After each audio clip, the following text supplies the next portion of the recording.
Good morning, everybody. Morning. I forgot the microphone. I wasn't ready. Hello? Sorry about that. Can we start over? There you go. There we go. Boy, that's loud. Good morning, everybody. Today is February 22nd, 2022. 2222. So if you stutter, you're That makes it Tuesday, yes. And I was telling myself I'm not going to say 2222. I'm going to find out how many people say 222 when they hear it. Almost all of you did, so good job. we've got a list. Raquel is not feeling well today. She went out of her way to tell me it was not COVID, but she is staying home. So Raquel, we miss you and good luck. I want to apologize. Is Joan Cox? I have to apologize to you.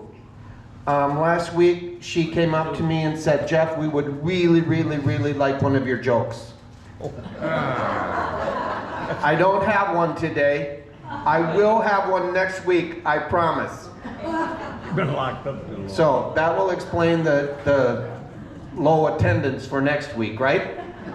Okay, we want to start by having our chef, Renee Green, say a few words about what we have cooking in the dining room services.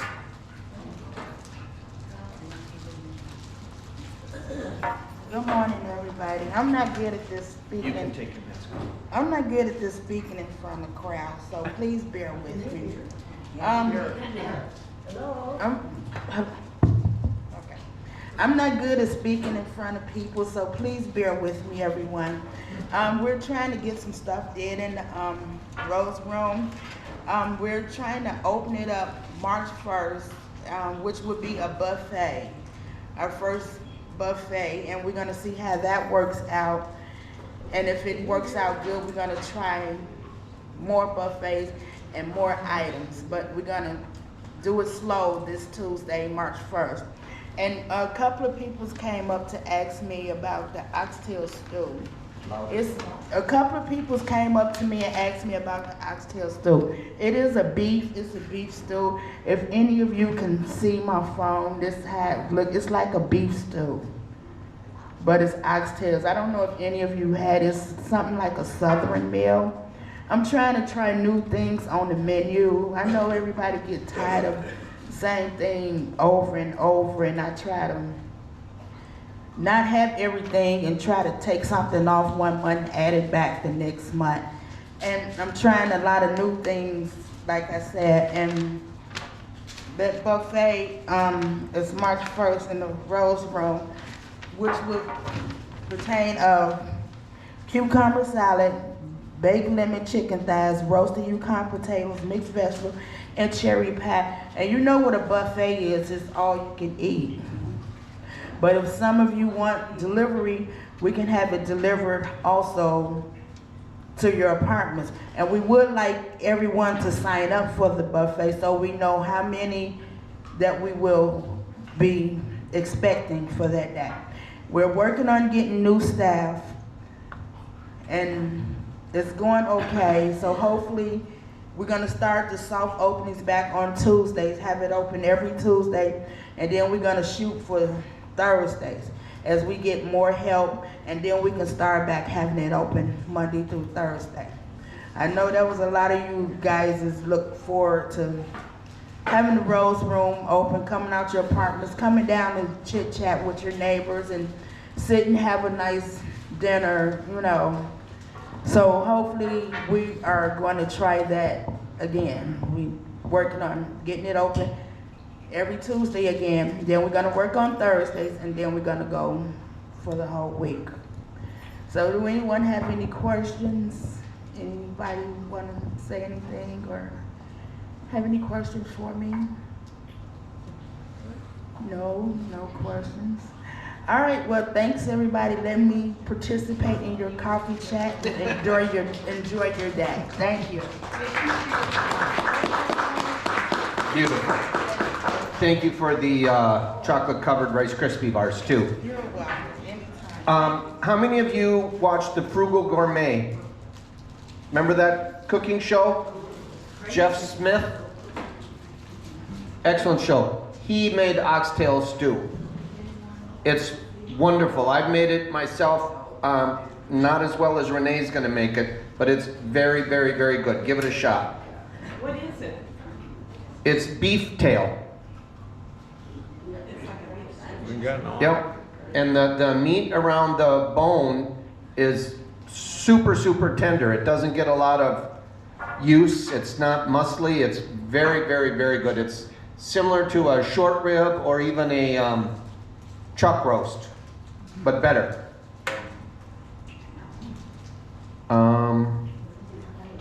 Have I apologized to Joan Cox yet? Yes. I'll do it again if I have to. We're asking, actually I'm going to go to, there's a saying, think globally, act locally. And there are some things going on in the world right now that one of our residents holds near and dear to his heart, and I'm going to ask Ralph Van Dixhorn to come up and talk a little bit about that. And that a girl, Renee. Renee's running around showing you a picture of the oxtail stew. And You thought maybe join the army. huh? Thought maybe join the army. Oh yes. Here you go, Ralph. Well, good morning, everybody. Can you all hear me? Yep. I was asked if we could do something as a group in terms of solidarity for the people of Ukraine.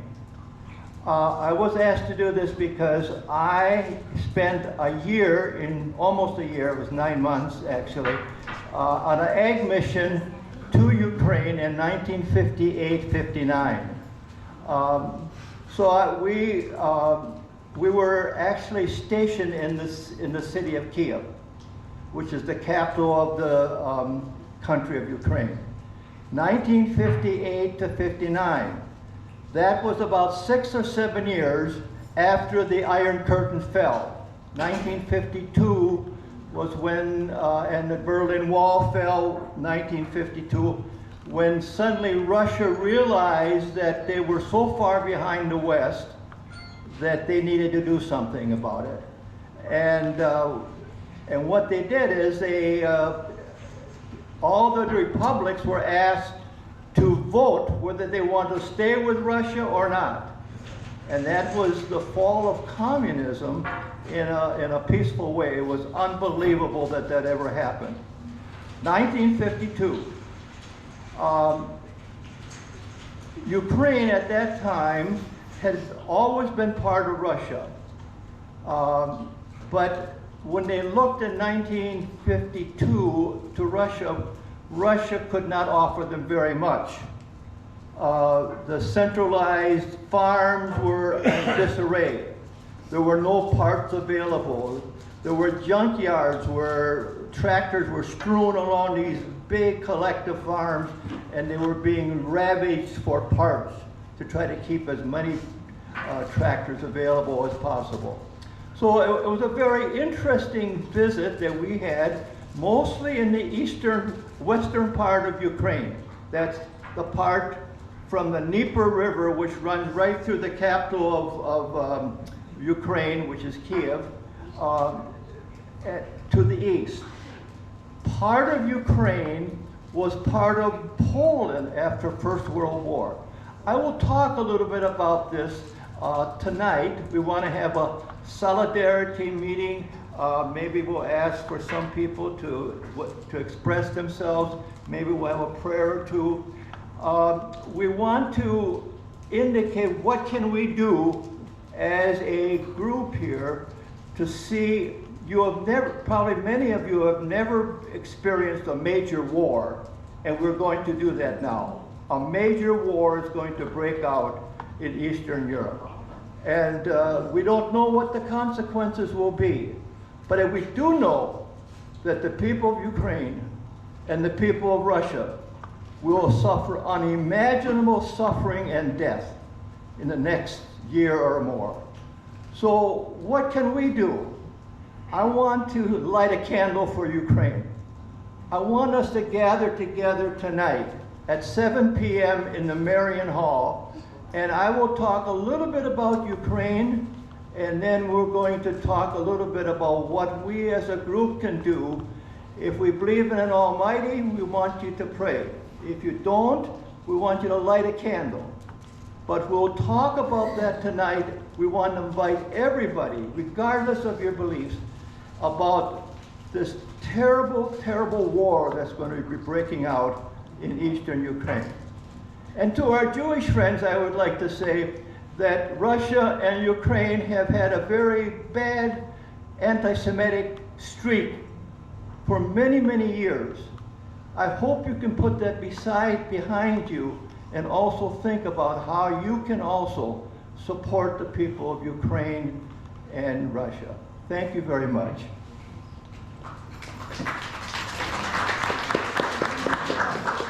Thank you, Ralph. I just want to, I appreciate that. We don't know that it's going to be an all-out war. We don't know. Let's hope that diplomacy wins out. But Ralph certainly is of the opinion that it's going to get worse before it gets better. But Ralph, I hope you're wrong. Back to much more mundane things. We're asking, you'll notice that the Minnetonka mask mandate expired, thank heavens, which the reason it expired is because the numbers are telling us that the risk is going down, and the risk continues to go down. We are asking that you continue to wear masks on the van. It's the only place we're really mandating that you wear masks is on the van. Please do that for us. Let's see. Hopefully by the end of the day, if not by the end of the day today, sometime tomorrow, 2/3/2022, tomorrow, you will be getting a letter from me, most of you will, asking you to renew your lease. I wanted to talk a little bit about that before you read them so that you were prepared. And over the years, when people come up and ask me what is the rent, and there is going to be an increase in that letter. And over the years, people will come up to me and say, what is the rent increase going to be? If I know what it is, I'll tell you. So I'm guessing there's a few of you out there that know what it's going to be. It's roughly 4%. Now, we have a history of having rent increases at about 3%. Because we have a history does not mean that's our policy that every year 3%. If things go well and our occupancy is at a point where we're happy and we are comfortable where we are in the marketplace and our competition is manageable, and I don't look at us as being in competition with our competition. We are in competition with people's houses. It's getting people to leave their house to come to an apartment. Now, the housing market itself has helped us in the past in that you were getting so much for your houses. It was, that even helped your decision to say, I can move, I'll get a pile of money, and I can afford to rent. Excuse me.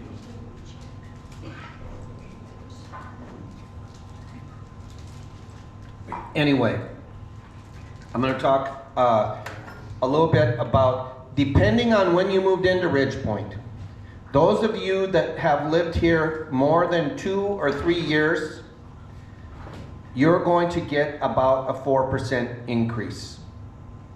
Many of you that have moved in less time than that, you will get less of an increase. That's because you're probably paying a little bit more right now than the people that have lived here a long time. okay? There are some of you that are going to get a 6 or 7% increase. And for those of you, you've been here about 2.5 years. You moved in or signed up right before the 2021 increases went into effect. And you missed the increase last year. So you're actually paying less, perhaps, than some of the people that have lived here. That's what I know. What we want to do is we've got some interior things that we need to get going on. We've started painting some of the elevator lobbies on the floors. The hallways are on our list. The atrium is on our list. We know that to be competitive, and in a sense, it's not even being competitive, it's being attractive. We want to be attractive to our customers. We want you folks to be proud of what we are. It goes without saying, we love our people, we love you folks. Oh, la-di-da, that's great. But that doesn't always pay the bills. Sometimes obviously, we've got to have things that are attractive from an aesthetic point of view, from a services point of view. I think that Raquel, we put some huge responsibility on her. We said, now, as this thing winds down, and I'm assuming this thing, the virus, is winding down. As that winds down, we've got to think outside the box. We've got to come up with things that over the years Ridgepoint has had the ability to do, but we've got to be bigger and better than everyone else. And that means you folks have to come up with things, have suggestions. One thing I know that can be helpful is if you folks are on Facebook, post things on Facebook. Get people looking at Ridgepoint's Facebook page. We're a good place. We've got great people here. Facebook is almost like having a friend come to visit. We can control what people see, and that's not saying that we're going to deny that we hit a clinker once in a while or something happens that's less than positive, but we are who we are, and I believe that the good far outweighs the bad.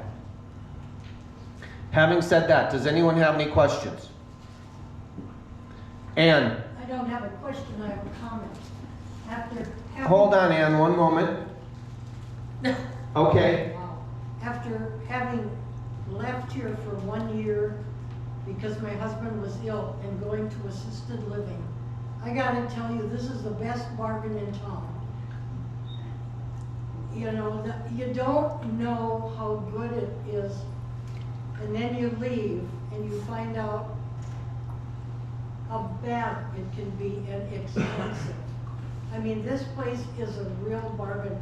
I was so glad to be back. I'm just, I'm thrilled to be back. This is my home. So if you get upset about the rent increase, check around at some of these other places and you'll faint. When you see how much money it costs to live in some of these other places without the fun atmosphere here. The end. Thank you, Ann. Certainly grab another Rice Krispie bar on the way up.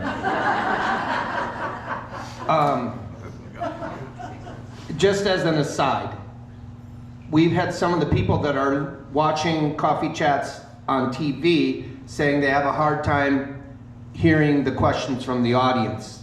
That's why, Ann, we had you wait a little bit so Roger could turn the camera around and face it to you. So those of you at home or whatever, certainly stop and tell us what you think. If you could hear Ann a little bit better, she basically gave a very, it's one of the most negative opinions we've had on Ridgepoint in a long time, but we want to be transparent. We're going to show everything, so. Any more questions? Joanne, you want to joke? No, I Yep. don't. If, Turn it around. don't worry, Joanne. Go ahead.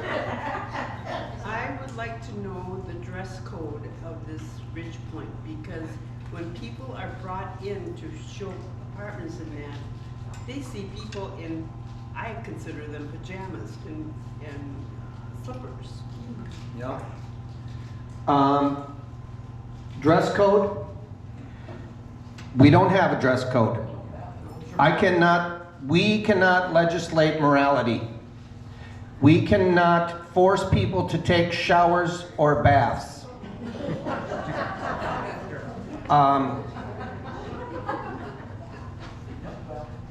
That's funny. It wasn't so funny in 1997 when I was reported to adult protection for requesting that a lady take a bath. She was brand new living here, and I know I can be crass and things sometimes, but I said, I'm sorry, ma'am. I want you to have as good a chance as you possibly can to make Ridge Point your home. I think it would benefit you if you worked on your hygiene a little bit. Broke her heart. I thought I was doing something good, very counterintuitive. I embarrassed her. I said it one-on-one. Point being, I learned a lesson. And it is, we cannot legislate morality. If someone decides they want to, I know what you're talking about and who you're talking about. And we can certainly have one-on-one conversations, but it can be a little choppy water sometimes. So, and we're not afraid to have uncomfortable conversations, but we also have to have respect for that other person. Anything else? Marianne? Is smoking allowed in the garage? Smoking is not allowed in the garage.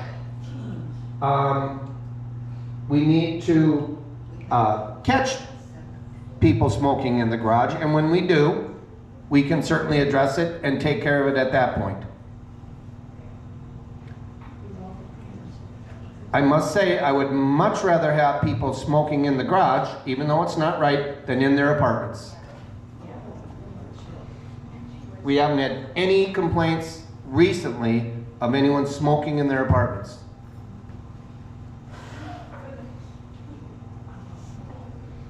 Anything else?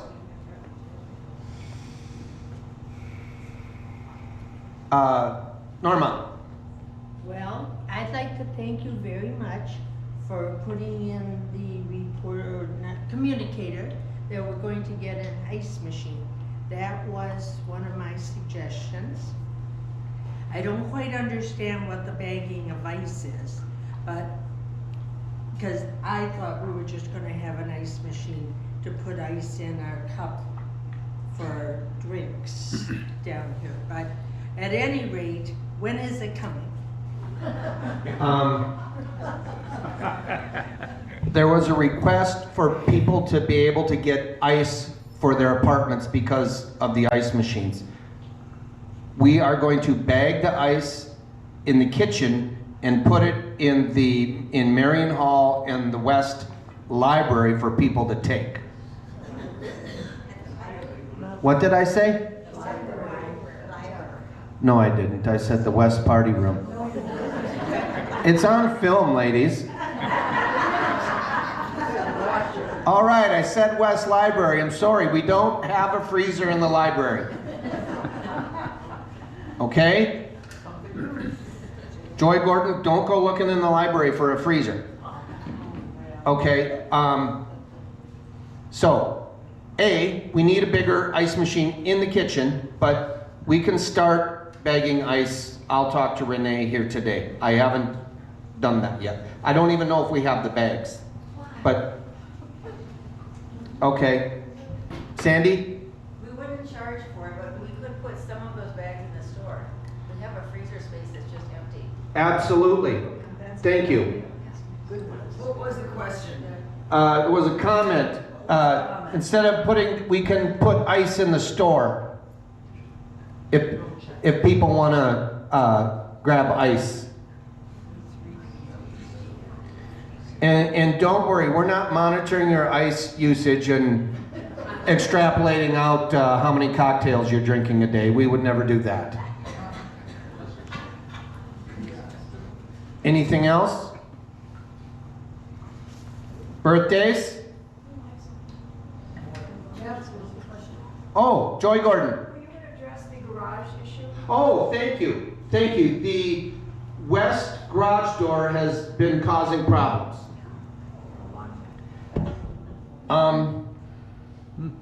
I think the garage door is fine. You'll note, this is how things work sometimes when you have a big building. You notice how that swinging door to the garage has been open a lot more recently than it has in the past. Anyone recognize that? Yep. Okay. Also, the fan, the blower has been going in the garage a lot more recently. Okay. Went in there yesterday, that blower should be blowing when there's heat coming, when the heat is on. Because if you're introducing heat to a space, you're putting a certain amount of air into that space. You have to take the same amount of air out. Okay? The burner isn't working properly in the heater for the garage, so that fan has been running all the time. That changes the pressure in that garage, and you can laugh at me all you want, but I believe that that pressure in the garage is messing with the garage door. We turn the fan off, the door is closing properly, the swinging door. Has anyone been in and out of the west garage since yesterday at 5 o'clock? Well, hopefully we won't know till tomorrow, because if you go out today, you're nuts. Although it doesn't look bad outside right now. It's about 9:15 on Tuesday. What's the date? 2/2. All right. Anything else? Thank you, Joy. Sylvia. In response to the garage in the west building, I noticed you don't have lights over there. We have green and red lights in the east garage. And I'll tell you, that saved my front end a few times. Because I've pulled in, hit the ground, but somebody else is coming the other way. I've never noticed that. I've run into that just lately 3 times. Are there, I've never noticed that. Are there sockets for lights in there? In the east garage on In the east there is. I don't know if the west has. It does make a difference when you're pulling up to the, if you see that light come on before you get there, you know you got somebody coming in. Yep.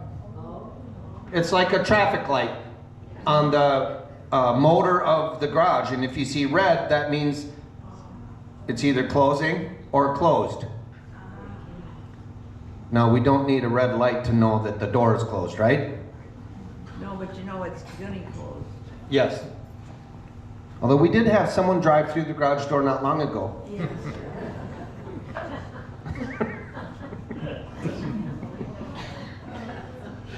That's okay. All that stuff happens all over. It just happens. It's the price of poker. Anything else? Joy, you're shaking your head. What do you need, hon? Just more safety, you know, like, if there could be, sometimes that garage door opener is up for a long time. Could there be a camera there towards the outside to see who might be coming in that shouldn't be coming in? I mean, to look at. We have a camera. That faces the outside to see who's coming in? No, we're working on the exterior cameras, but we have a camera on that garage door. Oh, okay. Yep. Because it's a safe, I mean, I didn't feel safe when that garage door was open for hours and hours at a time. I hear you, and we have to balance all kinds of things. Money is an issue. That door was open on Sunday, okay? Eventually, we got it closed. And what I told the desk is I said, okay, let's do our best to get it to close. And when it closes, turn the power off. And let's not have anyone go in and out of the garage until we can get it fixed and looked at, which she got it closed and worked fine the rest of the night. Now, we called yesterday, they're coming out today. Anyone use the garage yesterday? And it worked? Yeah, What time? During the day. 10:30. No, about 8 o'clock in the morning. Yeah. There's an answer for everything. This is not rocket science out here. And sometimes it takes patience. Sometimes it takes wit. Sometimes it takes an outsider. We've got the outsider coming to take a look. But Joy, I appreciate your concern for safety. I really do. And I'm wondering, when you leave, how long would it normally take for the door to go down? It says wait till it goes down, and like lately it hasn't gone down. about 10 seconds I'm hearing. Seconds? Okay. Thank you. Put it this way, if it takes longer than 30 seconds, there's a problem.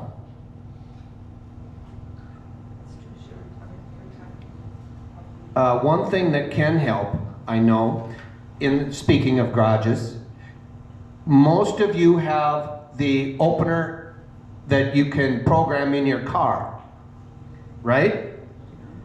If you can do that, that is preferable to the handheld opener, because just like the elevator buttons, those handheld elevators, the button that you push can get lodged under the housing of the opener, and we've had this happen before too. The garage closes and opens because there's an opener stuck, pushed somewhere in the area, and we're hosed until that battery runs out. How do you program it in your car? Yeah, I was afraid that would be the next question. You have to look in your book. Look in your book, or call Jeff, or call someone that we can. Usually what it is there's a sequence of, look in your book. Yeah. And usually what it amounts to is you telling the button to, hey, get ready to learn something, and then it will blink, and then you push your remote pointed at it, and somehow that signal gets stored in your car, and you can push. I mean, you see me at my house, I've got them programmed into my opener, and I open up my big door and I back out and I press the button to close the big door and my small door opens. I've been at it 5 years and I still don't know what button operates what door. Trade cards. Yeah. Just park in the smaller garage. There's so much crap there. Anything else? All right. Last thing. I want to talk about your notice to vacate. Okay? And the reason I ask that is every time someone goes to an assisted living, almost every time, we have a problem. When you move in, we hold that apartment for 60 days. You don't pay rent for 60 days. If you rented an apartment today, we all know the date, we would hold that for you till April 22nd. That's when you'd start paying rent. On the back, that's the upside. On the backside is if you wanted to move, if you had to go to an assisted living or something, and you knew that today, you'd give notice today. You'd be on the financial hook until April 22nd. Okay? If you decided you wanted to go to some direct competition of ours, say Westridge or something like that, we'd have our hand out for $1,000 as well. But if you go to a healthcare facility, that $1,000 is waived. And I can tell you we're very, very liberal on that $1,000. In that if you need to go be with a son or daughter or something to be taken care of, good enough for us. But we cannot waiver on that $1,000. Or excuse me, the 60 days. That is just policy that I have to enforce. Okay? I've got 2 birthdays. One today. Janet Allen, happy birthday on February 22nd, 2022. And Bernie Becker tomorrow on the 23rd. So let's all sing happy birthday to those two. There's no anniversaries. Happy birthday to you. Happy birthday to you. Happy birthday, dear friends. Happy birthday to you. Have a good week.